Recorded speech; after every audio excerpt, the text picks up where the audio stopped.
আমার ভিতরটা কেমন লাগতেছে, আমি আজকে মা বাবা সম্পূর্ণ শূন্য এতিম হয়েছি। এতদিন আব্বা ছিলেন না, 2007 সালে আব্বা মারা গেছে। মাটারে নিয়ে ঘুরছি ফিরছি, এতটুক ছোট হয়ে গেছে। 4-5 বছরে বাচ্চাদের মতো এত ছোট হয়ে গেছে আমার মা।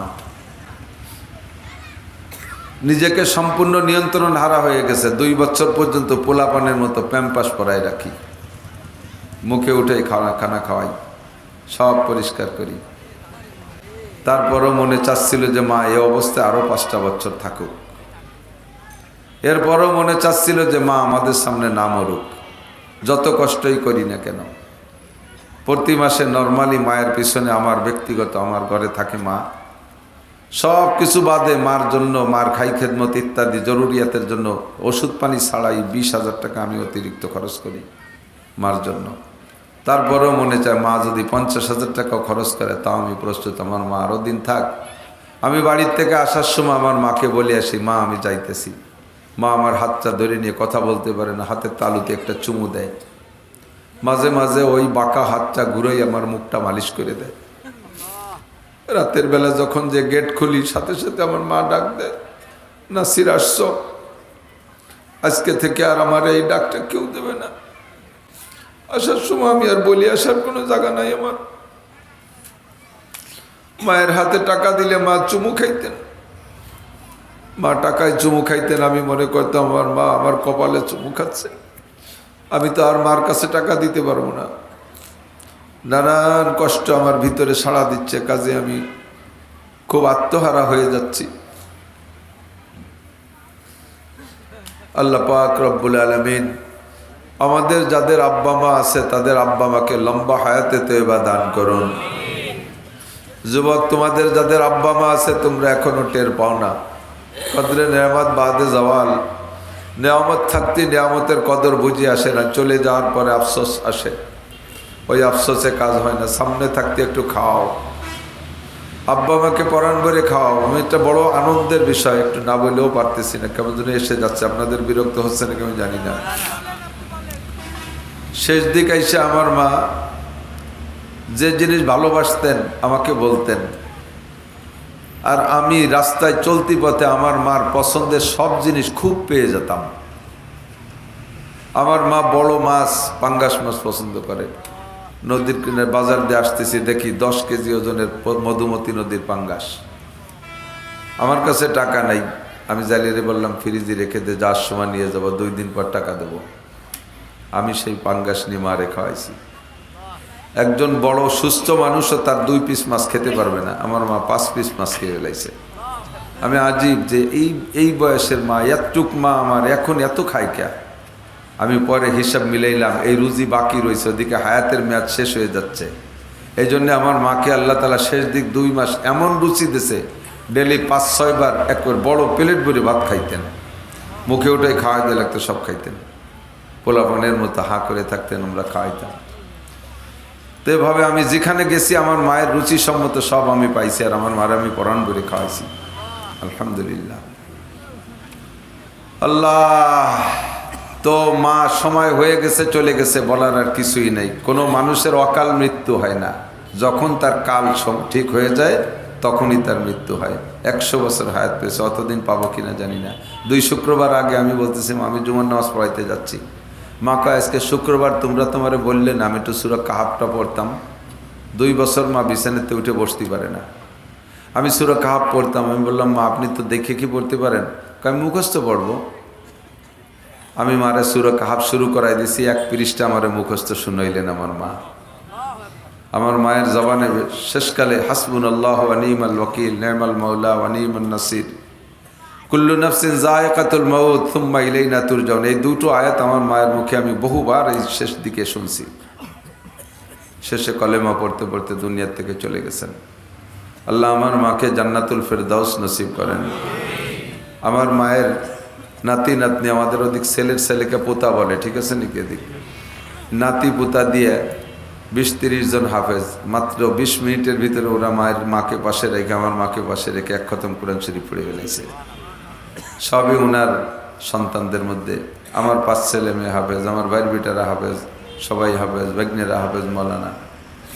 এক ঝাঁক আলেম আমার মাকে কাঁধে করে কবর এনেছে। আমি এতেই আমার আশা করি আমার মা আল্লাহর কাছে একজন মকবুল বান্দি হিসেবে আল্লাহর কাছে রওনা দিচ্ছেন। আল্লাহ ওনাকে জান্নাতি করুক, সবাই বলেন আমিন। আল্লাহ পাক রব্বুল আলামিন আমাদেরকে ভালোবাসে, এর হাজারো প্রমাণ। আব্বা মা সন্তানকে ভালোবাসে, এর প্রমাণের শেষ নেই। মা যেদিন বাচ্চা পেটে গর্ভধারণ করছে সেই দিন থেকে তার সন্তানের প্রতি ভালোবাসা শুরু হয়। সন্তানের যাতে ক্ষতি না হয় এজন্য মা বহুত সতর্কতার সাথে চলাফেরা উঠা বসা করে, ঠিক না? এটাই সন্তানকে মা ভালোবাসে তার প্রমাণ। জন্মের সময় কত সতর্কতার সাথে তাকে ডেলিভারি দেয়, যে স্বাভাবিক নর্মাল ডেলিভারি হলে বাচ্চার ক্ষতি হতে পারে, মা নিজের জীবনে ঝুঁকি নিয়ে একটা সাইড কাইটে অপারেশন করে পেট ফাড়িয়ে বাচ্চা বের করে। আমি মরি আমার বাচ্চার যেন ক্ষতি না হয়, এটাই ভালোবাসার প্রমাণ, ঠিক কিনা? জন্মের পরে 2.5 বছর পর্যন্ত মা তার রক্ত মাংস দুধের মাধ্যমে চুষাইয়া খাওয়াচ্ছে বাচ্চাকে। মা রাত্রে না ঘুমাইয়া ঘুম থেকে উঠে বাচ্চারে খাওয়াচ্ছে। নিজের কোলের মধ্যে বাচ্চা পায়খানা করে দিচ্ছে, কোলের ভিতরে পায়খানা রয়েছে, সেই অবস্থায় ঘৃণা না করে সামনের প্লেটের ভাতগুলো খাচ্ছে, অথবা প্লেটটা সরায় রেখে গুমুত পরিষ্কার করতেছে। এটাই মা বাচ্চাকে ভালোবাসে তার প্রমাণ। খাবার বক্তে কম থাকলে মা নিজে না খেয়ে সন্তানকে খাওয়াইছে বলতে গেলে আবার সেই পিছনে চলে যেতে হয়। স্বাধীনের পরে যারা ছিলেন বাংলাদেশে তারা সাক্ষী দিবেন কি পরিমাণ অভাব ছিল দেশে। রাশিয়ান ছাতু খাইছেন, মুরব্বীকে মনে আছে নাকি? কোনো মুরব্বী রাশিয়ান হলুদ ছাতু মনে আছে না? মিষ্টি মিষ্টি লাগতো। রাস্তার পাশের বুনো কচুর নিচে যে মুথা মুহি গাট্টি, এইটা খুইসে নিয়ে তেঁতুল দিয়ে খাটা রান্না করে অক্ত কাটাইছেন। এরা মুরব্বী আছেন না নাই? আটার যাও খাওয়া মানুষ আছেন না নাই? অ্যাভেলেবেল আছেন, ঠিক না? কি অভাব গেছে। স্বাধীন 69 আমার জন্ম, 3-4-5 বছর যখন বয়স হয়েছে তখনও বাংলাদেশের এই অভাবগুলো আমি দেখছি। একবার আমাদের ইউনিয়নের পূর্ব পাশে এক বড় লোক, উনি কাপড় দিচ্ছে এই যুদ্ধ বিধ্বস্ত গরিবদেরকে। আমার বয়স তখন 5 কি 6, কখনো প্যান্ট পরি কখনো ল্যাংটা হয়ে থাকি। তো ওই মানুষে যাইতেছে ওই বাড়ি কাপড় আনতে, আমি আব্বা মারে না কইয়া মাঠের মধ্যে দিয়ে হাইটে গেছে। আমার মার পরনে মাত্র একটা কাপড়, কিভাবে গোসল করে কি দেখি করে, ছেলে মানুষ তো বুঝি না, প্রতিদিন একটা কাপড় পরতে দেখি। ওইটা আমার মাইন্ডে লাগছে, আল্লাহ যদি কোথাও একটা কাপড় পাইতাম তাহলে আমার মাকে দিতাম। যখন শুনলাম যে আমাকে কাপড় দেবে, ওই মানুষের সাথে চলে গেছি। বড়দেরকে দেশে কাপড়, আমি ছোট মানুষ সারাদিন বসে রয়েছি, একটা কাপড় আমারে দেয়নি। এদিকে মা পাগল হয়ে গেছে, আমারে পাচ্ছেন, আমি তো বলে যাইনি। সন্ধ্যার সময় কালো মানুষ একেবারে কালো হয়ে পুড়িয়ে খরার মধ্যে দিয়ে আসছি। মা জড়াই ধরে কান্তিছে, বাবা তুমি কোথায় গেছিলে? আমি কইলাম মা গেছিলাম অমুক জায়গা কাপড় দেশে, সবাই দেশে, আপনার জন্য একটা কাপড় আনতে গেছিলাম, দেইনি। এই অভাব দেখছি। এখন আলহামদুলিল্লাহ আমার মা আজকে দুনিয়া থেকে ইন্তেকাল করে গেছেন। আমার মার অনেক কাপড় চোপড় জমা রয়েছে, যেগুলো ব্যবহার নতুন থেকে এ পর্যন্ত ব্যবহার করতে পারে নাই, এখন সেগুলো ফকির মিসকিনকে দিয়ে দেব। কত রয়ে গেছে। তো এই অভাব দুনিয়ার থেকে চলে গেছে। লাতুসাব্বান্না আলাইকুমুদ দুনিয়া সাব্বা আল ফাকার তাখাফুন। হুজুর আলাইহিস সালাম বলেন, তোমরা অভাবরে ভয় পাচ্ছ, অভাবরে ভয় পেও না। লাতুসাব্বান্না আলাইকুমুদ দুনিয়া সাব্বা, তোমাদের উপরে দুনিয়া ঢেলে দেওয়া হবে, তোমরা খেয়েও সেরতে পারবা না। সকালবেলা একটা লোক গাড়ি ভরে বস্তা ভরে টাকা নিয়ে বের হবে জাকাত দেওয়ার জন্য। যাকেই প্রস্তাব দেবে, ভাই তুমি আমার জাকাতের টাকা কয়টা নাও, সে বলবে ভাই আমার টাকাই তো কেউরে দিতে পারতেছি না, আমি তোমার টাকা আবার কেন নেব? এমন একটা দিন আসবে, হাদিসে বলা আছে। আমরা এখনো সেই দিন দেখছি না, তবে ছোটবেলা যা দেখছি তার সামনে প্রায় সেই দিন এসে গেছে। কতক্ষণ সেই চরম অভাব এখন বাংলাদেশে নাই। আমার বাড়ির কাছে এক ফকির ভিক্ষা করে, দুঃখের ভিতরে আবার রসের কথা এসে যায়। বাড়ির কাছে এক ফকির ভিক্ষা করে, সারাদিন চাউল কালেকশন করে আনে। আমি দেখি একটা দোকানে বিক্রি করে ফেলে। আমি একদিন ধরছি, চাচা আপনি তো চাউল কালেকশন করেন খাওয়ার জন্য, তা বেশি ফেলেন কে? তো ফকির কয়, বাবা 12 ভেজালি চাল খাওয়া যায় না। 12 ভেজালি চাল খাওয়া যায় না। আমি বলতে আপনি কি খান? আমি স্বাভাবিকভাবে পাইজাম খাই, আর কখনো কখনো বাসমতি খাই। ফকিরিও 12 ভেজালি চাল খায় না। আর মুরব্বীরা সাক্ষী দেন, স্বাধীনের পরে এতগুলো পান্তা ভাত এক বল পানির ভিতরে কাঁচামরিচ আর পেঁয়াজ দিয়ে মাখাই দিয়ে ভাত খুঁজে পান নাই, চুমুক দিয়ে খাইয়ে মাঠে গেছেন। গেছে না সেদিন? আমি নিজেই সাক্ষী। বয়স যেটুকু হয়েছে সবগুলো অতিক্রম করে আসছি।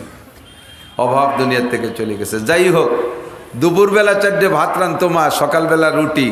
এই দুপুরে ভাতের থেকে খেয়ে দিয়ে হাড়ির কে নিতে 4টে থাকতো। রাতের বেলা মা বলতো, তোমরা মাখাইয়া নেলা নেলা লুকমা লুকমা খাও, আমি খাবো না, আমার খিদে নাই। মার কি খিদে নাই?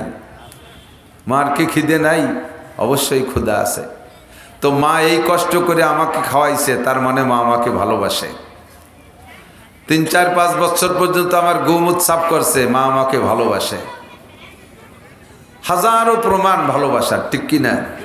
এখন আমি আর মার ভিতরে সম্পর্ক গড়তে হলে মার টুক তো মা সবই দিয়ে আমার এ পর্যন্ত নিয়ে আসছে। এখন আমি যখন স্বাবলম্বী হয়েছি, আমার টুক মাকে দিতে হবে। তাহলে সন্তান আর মায়ের সম্পর্ক তৈরি হবে এবং ঠিক থাকবে, ঠিক কিনা?